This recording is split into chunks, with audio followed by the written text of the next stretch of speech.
mun tin sum Krista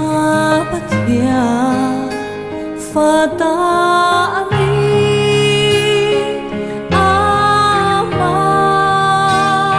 katrian ani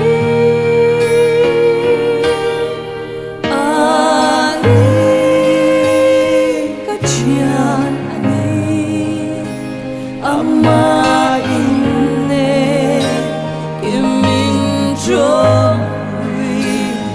Chiani soa en kimane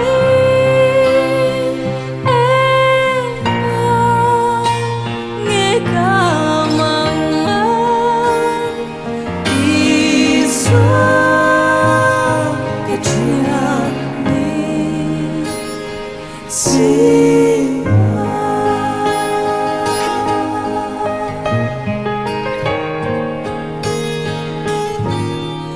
Eng môi lệ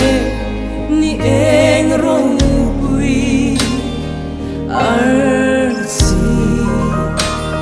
eng zong zong ne amata vi ani veka ama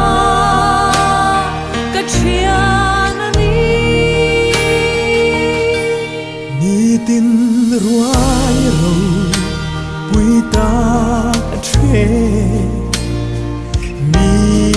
le sa tin rengin a cho lui chu an kil veka ama katrianani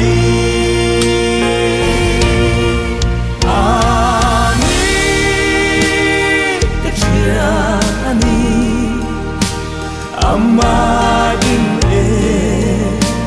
kim min trong quy katriani swa en kim anei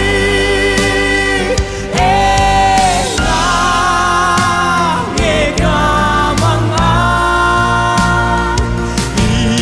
iswa katriani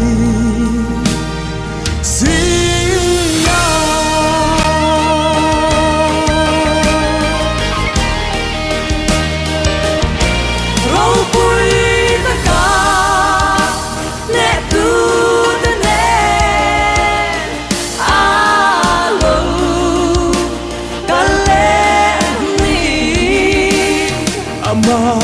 kita Triana